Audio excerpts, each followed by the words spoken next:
윤석열 대통령의 공천 개입을 입증할 육성이 최초로 확인됐습니다. 명태균 사태 이후 이어진 믿기 어렵던 주장과 전언이 사실로 밝혀졌습니다. 충격적입니다. 민주당이 입수한 윤석열 대통령과 명태균 씨 사이에 이루어진 통화 내용에 따르면 2022년 5월 9일 윤석열 대통령은 명태균 씨에게 공간위에서 나한테 들고 왔길래 내가 김영선이 경선 때부터 열심히 뛰었으니까 그거는 김영선이를 좀 해줘라 라고 말합니다. 그리고 그 다음 날인 5월 10일 국민의힘은 실제로 김영선 전 의원을 공천합니다. 이는 윤석열 대통령이 불법으로 공천에 개입했고 공천 거래가 있었다는 움직일 수 없는 증거이자 헌정 질서를 흔드는 위증 사안임을 입증하는 물증입니다. 여권 일각에서 김건희 여사의 사과와 활동 자제, 특별감찰관 임명 따위로 꼬리 자르기를 시도하지만 이는 명백히 불가능하다는 사실을 보여줍니다. 민주당이 입수한 다른 녹취에는 윤석열 대통령의 불법이 김건희 여사에 의한 것임을 보여주는 내용이 수두룩합니다. 심지어 윤석열 대통령의 육성이 녹음되던 그 통화 때 김건희 여사가 옆에 있었다고 명태균 씨가 발언하는 내용도 고스란히 담겨 있습니다. 이 내용은 바로 공개하도록 하겠습니다. 명태균 씨가 윤석열 대통령을 장님무사라고 했다던 공익신고자 강혜경 씨의 증언도 사실이었습니다.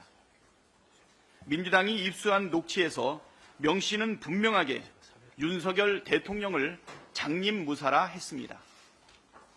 김건희 여사가 윤석열 대통령을 오빠라고 칭한다고 명 씨 스스로 녹취에서 확인했습니다. 녹취대로라면 윤석열 대통령 당선 직후 치러진 22년 6월 지방선거와 국회의원 보궐선거, 그보다 앞서 대선과 함께 치러진 22년 3월 국회의원 보궐선거에도 윤석열 대통령 부부와 명태균 씨의 뒷거래가 이루어졌다고 볼 수밖에 없습니다. 녹취에서 명태균 씨는 김영선 전 의원 외에 김진태 강원도지사, 박안수 경남도지사도 김건희 여사의 선물이라 하고 3월 서초 보궐 조은희 의원 당선도 자신 덕분이라고 말합니다. 윤석열 정권에 국정은 없었습니다. 온통 국정농단만 가득했습니다. 대선 경선부터 대선 본선에 이르기까지 취임 전부터 취임 후까지 사적 채널이 강력하게 작동한 뒷거래 정권의 추악한 민낯이 드러나고 있습니다. 이제 무엇으로도 덮을 수 없고 무엇으로도 멈출 수 없습니다. 강력한 심판만이 남았습니다. 민주당은 담담하게, 당당하게, 담대하게 국민과 함께 이 난관을 돌파하겠습니다. 감사합니다. 네, 이어서 바로 윤석열 대통령의 육성이 담긴 파일을 재생할 텐데요. 해당 파일은 대화 중에 그 명태균 씨의 휴대폰에서 재생된 통화 내용이기 때문에 음질이 그리 썩 좋지는 않습니다. 그래서 좀 귀 기울여 들어주셨으면 좋겠고요. 이해를 돕기 위해서 자막을 함께 띄울 예정입니다. 재생 준비가 됐나요? 네. 한 두세 번 정도 반복해서 재생을 하겠습니다. 들어보시겠습니다.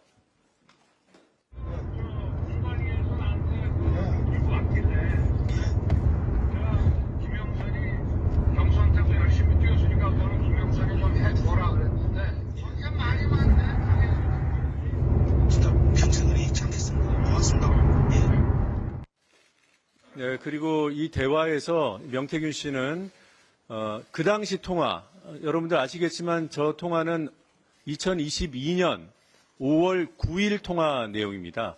그 통화 내용을 한 달 뒤인 6월 15일에 지인에게 들려주는 상황이고요. 그때 저 통화 내용과 관련된 부연 설명을 합니다. 저 통화 당시에 대통령 바로 옆에 김건희 여사가 있었다는 내용이 주된 내용이고요.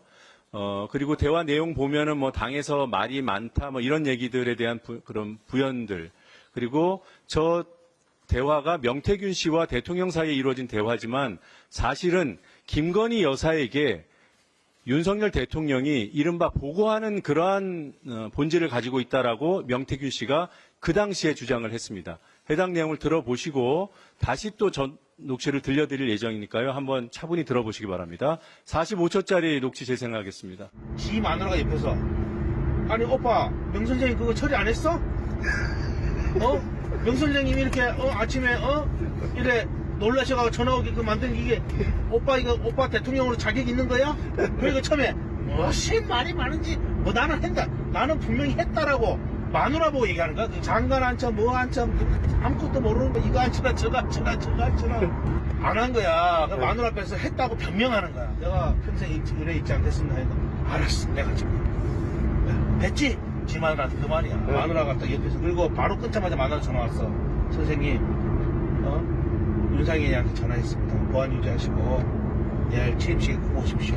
이렇게 전화 끄는 거야. 네. 이 내용은 만약 윤석열 대통령이 탄핵이 된다면 어디로 돈이 몰리게 될까요? 이런 뉴스들을 보시면서 동시에 부자가 될 수 있다면 믿으실 건가요? 지갑에 단돈 10,000원이라도 있고 시사정치에 관심이 있으신 분들이라면 지금 당장 돈을 벌 결심을 하셔야 합니다. 정치 뉴스를 꾸준하게 잘 챙겨보는 것만으로도 돈을 벌 기회가 있고 또 이미 큰 돈을 버는 사람들이 있죠. 이 사람들의 차이점은 뉴스를 단순히 뉴스로만 보는 게 아니라 실제로 어떤 종목들에 큰 영향을 미치게 되고 그렇다면 어디에 투자를 해야 돈이 몰리게 되는지 알고 있습니다. 월급만으로는 절대 채울 수 없는 부를 축적하고 있는 것인데요. 얼마 전 한강 작가가 한국인 최초로 노벨상을 받았다는 것을 구독자 여러분들 모두 아는 사실일 겁니다. 이때 부자들은 재빠르게 노벨상 수혜주 종목들을 찾았고 그 결과 예스24라는 종목이 순식간에 2연상을 하며 200% 가까이 오르게 되었죠. 저희 구독자 여러분들은 이미 다들 아시겠지만 이 예스24 종목은 저희가 정확히 어느 가격에 매수해야 하는지 또 언제 팔아야 하는지를 정확하게 공유해드렸었던 사실이 있었죠. 투자로 부자가 된 사람들은 사소한 시사 뉴스들을 그냥 지나치지 않습니다. 전문직이 아닌데도 부자가 되는 사람들의 특징이 바로 이것인데요. 돈으로 이어진다는 경험적 확신이 있기 때문에 진짜로 급등할 수 있는 종목들에 과감히 투자해 남들과 비슷한 연봉을 벌어도 절대 월급으로는 만들 수 없는 큰 투자 수익들을 지금도 만들고 있다는 것입니다. 이번엔 현재 가장 핫한 북한 도발을 대비하여 또 한 번 급등이 유력한 대장 종목을 알아냈는데요. 제 목표는 채널을 크게 성장시키는 것이기 때문에 여기까지 영상을 시청해주신 분들께만 이 정보를 드리고자 합니다. 제 개인 휴대폰 번호 010-792-8273으로 기회라고 문자를 보내주시면 링크 하나를 보내드릴 건데요. 링크로 들어오시면 이번 미대선주 그리고 북한 도발 관련 유력주를 공유해드리겠습니다. 또한 윤석열이 탄핵될 것을 대비하여 탄핵 수혜주 또한 미리 파악 완료한 상태입니다. 제가 돈을 받는 것도 아니고 투자를 대신 해드리려는 것도 아니니까 어느 시간이든 편하게 문자 한번 주시면 되겠습니다. 단돈 10,000원으로라도 시작해야 하는 게 투자와 재테크죠. 수익을 보시게 될 여러분들께 제가 바라는 것은 딱 하나입니다. 지금처럼 제 채널의 구독과 좋아요를 눌러주시고 새로운 영상을 만들 때마다 시청을 해주시면 됩니다.